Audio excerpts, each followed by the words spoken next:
आप लोग जान ही चुके हैं कि न्यू चैप्टर मैंने पिछले दिन मैंने स्टार्ट किया था। अगर आपने हमारी पिछली वीडियो नहीं देखी है और रोटेशनल मोशन का इंट्रोडक्शन नहीं पढ़ा है तो आप हमारी पिछली वीडियो आप देख सकते हैं। आज का जो टॉपिक है, आज जो हम पढ़ेंगे वो का पॉइंट पढ़ेंगे, जिसमें से हमने आपको 4 तक लगभग पॉइंट्स बताए थे, लगभग 6 पॉइंट्स बताए थे। इनमें से पहला पॉइंट मतलब का पॉइंट जो है आपको आज बताएंगे कि दृढ़ पिंड की विभिन्न प्रकार की गति, ठीक है, various kind of motion of a rigid body. तो जो है गति 3 प्रकार की यहाँ पर हो सकती है जो हम आपको बताएंगे इस वीडियो में, ठीक है। तो अगर आप मेरे चैनल पर नए हैं और फिजिक्स पढ़ना चाहते हैं हिंदी मीडियम या फिर इंग्लिश मीडियम या फिर आप बीएससी के स्टूडेंट हैं तो भी आप मेरे चैनल को सब्सक्राइब जरूर करिए, क्योंकि इसी चैनल पर आपको बीएससी के भी लेक्चर्स मिलने वाले हैं, नोट्स सहित आपको नोट्स भी बनवाए जाएंगे। आपको कोई प्रॉब्लम नहीं होगी, आप अच्छे से अपने एग्जाम की प्रिपरेशन कर सकते हैं मेरे चैनल पर। तो मेरे चैनल को सब्सक्राइब जरूर करिए और बेल आइकन प्रेस करके ऑल पर क्लिक कर दीजिए ताकि नोटिफिकेशन आपको जरूर मिल सके और आप वीडियो देख सकें तुरंत। और ज़्यादा से ज़्यादा वीडियो को शेयर करें ताकि आपके फ्रेंड्स लोग भी जो है चैनल पर आकर जो है क्लास कर सकें, क्योंकि महामारी के समय, ये कोरोना महामारी के समय जो है आपको बाहर जाना जो है बिल्कुल सही नहीं है। तो आप लोग घर पर ही मोबाइल पर पढ़ सकते हैं आराम से, इसमें कोई भी डाउट नहीं, ठीक है। तो आप संदेह न करते हुए आप मेरे चैनल को सब्सक्राइब जरूर करिए। अब हम अपने मेन पॉइंट पर चलते हैं देरी ना करते हुए, ठीक है। अगर वीडियो अच्छी लगे तो लाइक भी जरूर कर दीजिएगा दोस्तों, इसमें कोई लापरवाही नहीं करिएगा, ओके। तो अब हम देरी न करते हुए आपको हम बताते हैं, आपसे पूछेंगे नहीं, आपको बताएंगे क्या कि दृढ़ पिंड के दृढ़ पिंड की गति, ठीक है, रिजिड बॉडी की मोशन मीन्स दृढ़ पिंड के गति जो है दृढ़ पिंड की गति 3 प्रकार से हो सकती है, 3 प्रकार की हो सकती है। और वो पहला प्रकार कौन सा है यहाँ पर, तो दृढ़ पिंड की गति में पहला गति कौन सा है यहाँ पर, इसका नाम करिए गति।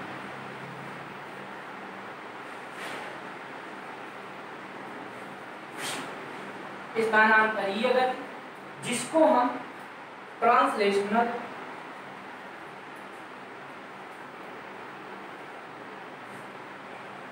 मोशन भी कहते हैं इंग्लिश में। ध्यान देना इस बात को, इस स्थानांतरीय गति पहला पॉइंट है।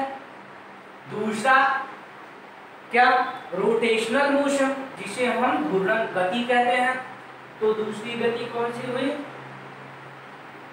घूर्णन गति, है ना। इसको हम इंग्लिश में क्या कहते हैं, ऊपर भी लिखा हुआ है क्योंकि चैप्टर भी हम रोटेशनल मोशन पढ़ रहे हैं, ठीक है। तो रोटेशनल मोशन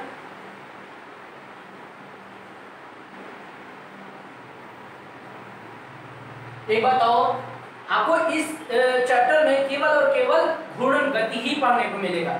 वो तो मैंने आपको जो है जब जिक आ गया कि दृढ़ पिंड की विभिन्न प्रकार की गति, दृढ़ पिंड के जो है बहुत सारे प्रकार हैं और उनके दृढ़ पिंड के प्रकार की जो गति है वो बता रहे हैं हम आपको यहाँ पर।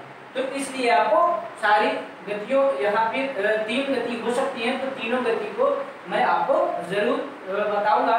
तो इसलिए मैंने बताना शुरू किया क्योंकि आप भी जान जाए, ठीक है।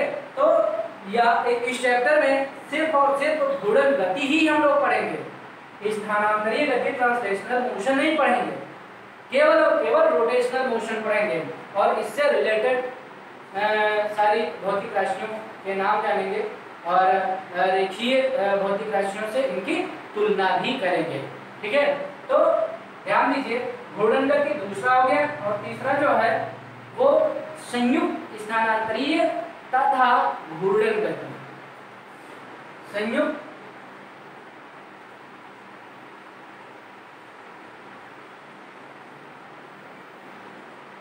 स्थानांतरीय तथा घूर्णन गति।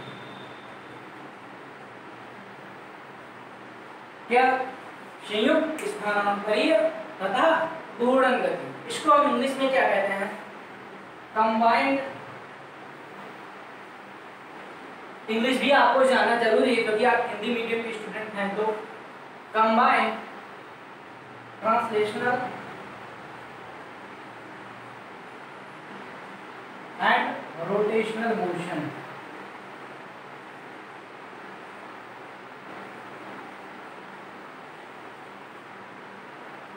तो हम देरी ना करते हुए आपको स्थानांतरित गति की भी डेफिनेशन बताएंगे, घूर्णन गति की भी डेफिनेशन बताएंगे और संयुक्त स्थानांतरित तथा घूर्णन गति क्या है इसके बारे में भी बताएंगे। बस फिर इसके बाद जस्ट आपको मेन इंपॉर्टेंट टॉपिक पर ले चलते हैं। वीडियो में अंत तक जरूर बने रहिए, तब आप इनकी डेफिनेशन जान पाएंगे कि क्या स्थानांतरित गति होती क्या है, ट्रांसलेशनल मोशन होता क्या है, फिर रोटेशनल मोशन क्या होता है और घूर्णन गति जिसे कहते हैं, और संयुक्त स्थानांतरीय तथा घूर्णन गति क्या होता है ये भी जान पाएंगे जब आप वीडियो को स्किप करके नहीं देखेंगे, अर्थात वीडियो को पूरी देखेंगे तभी आपको समझ में आएगा। तो वीडियो को एंड तक जरूर देखिए।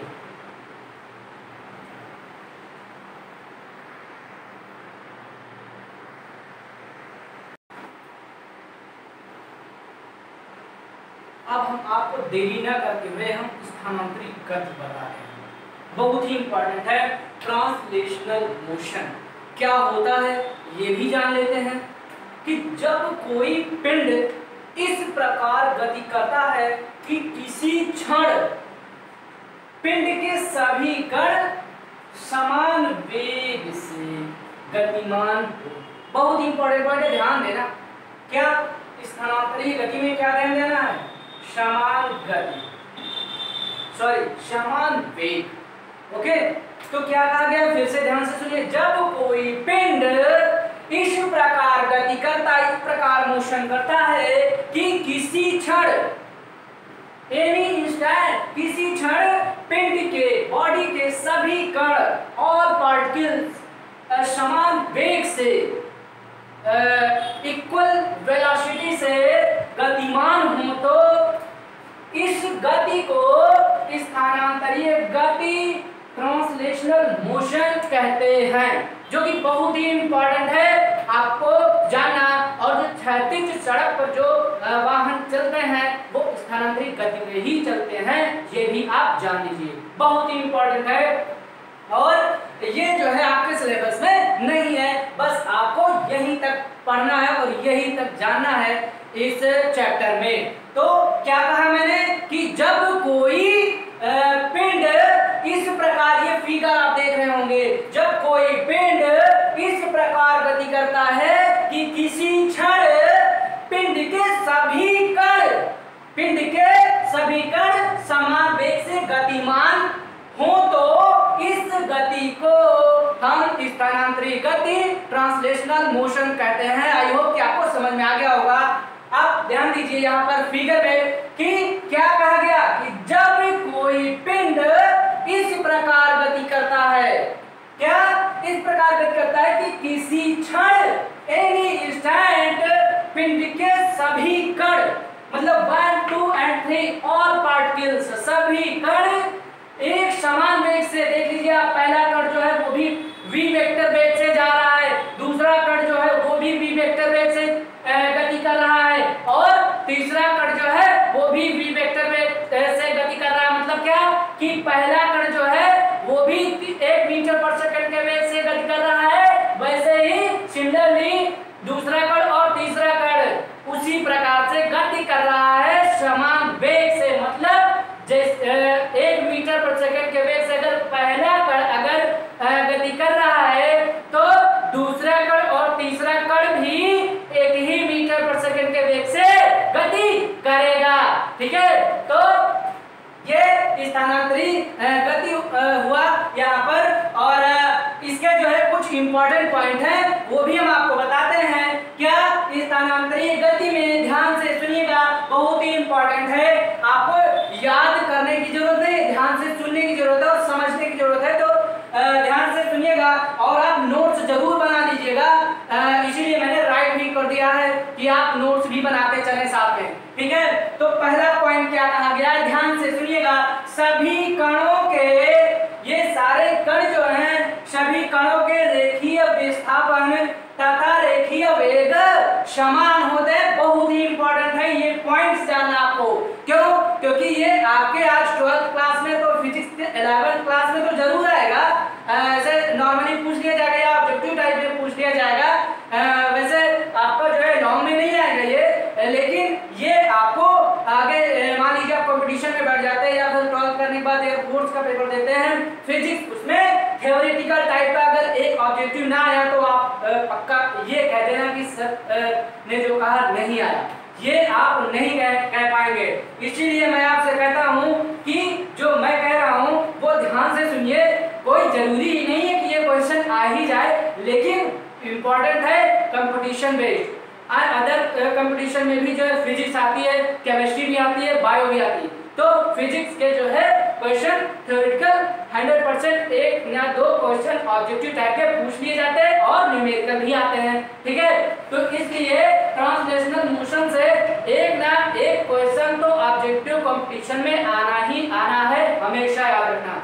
इसलिए ये सारे पॉइंट्स आप याद करिए और याद रखिए और ध्यान से समझिए मेरी बात, ठीक है। तो पहला पॉइंट मैंने क्या कहा कि सभी कण और पार्टिकल्स रेखीय विस्थापन तथा रेखीय वेग, linear displacement and linear velocity क्या होते हैं, समान होते हैं। किस केस में? ट्रांसलेशनल मोशन में, स्थानांतरित गति में, ठीक है। दूसरा पॉइंट क्या कहा गया है कि पिंड की गति को एक विशेष बिंदु की गति से निरूपित किया जाता है। जो पिंड की गति होती है उस गति को एक विशेष बिंदु की गति से निरूपित किया जाता है, जिसे क्या कहते हैं हम? द्रव्यमान केंद्र कहते हैं, सेंटर ऑफ मास कहते हैं। अगर आपने सेंटर ऑफ मास नहीं पढ़ा है, अब सेंटर ऑफ मास चैप्टर पूरी तरह से नहीं पढ़ा है, तो आप हमारी पिछली वीडियो देख सकते हैं, नीचे मैं डिस्क्रिप्शन में लिंक दे दूंगा और ऊपर आइकन पर आ रहा होगा, आप वहां पर भी क्लिक करके पढ़ सकते हैं सेंटर ऑफ मास चैप्टर, तो द्रव्यमान केंद्र वहां से पढ़ सकते हैं। ध्यान दीजिएगा, तीसरा पॉइंट क्या कहा गया है ट्रांसलेशनल मोशन में, स्थानांतरित गति में क्या कहा गया, ध्यान से सुनिएगा कि किसी प्रेक्षक के निर्देश तंत्र x, y, z के सापेक्ष पिंड की स्थिति, क्या पिंड की जो स्थिति है, सिचुएशन है, पोजीशन है, जो तीन चरों द्वारा व्यक्त होती है, क्या 3 वेरिएबल्स के द्वारा व्यक्त होती है, डिनोट की जाती है, ठीक है। अतः स्थानांतरीय स्वतंत्रता की 3 कोटियां होती हैं, अर्थात 3 डिग्रीज ऑफ ट्रांसलेशनल मोशन, ठीक है। तो स्थानांतरीय गति स्वतंत्रता की 3 कोटियां होती हैं, 3 डिग्रीज ऑफ फ्रीडम, ओके। तो ये हमारा क्या है, यहाँ पर प्रेक्षक ये हो गया और निर्देश तंत्र जो है x, y एंड z हो गया, और क्या कहा गया कि पिंड की स्थिति 3 चरों द्वारा, ठीक है, व्यक्त होती है। अतः स्थानांतरीय स्वतंत्रता की केवल 3 कोटियां होती हैं, ओके। तो आई होप कि आपको यहाँ पर ट्रांसलेशनल मोशन 100% समझ में आ गया होगा। और मैं बता दूं कि जो है ये मोटर गाड़ियां चलती हैं, ये ट्रांसलेशनल मोशन स्थानांतरित गति में ही चलती हैं, ठीक है। तो आई होप कि आपको ट्रांसलेशनल मोशन तो 100% समझ में आ गया होगा।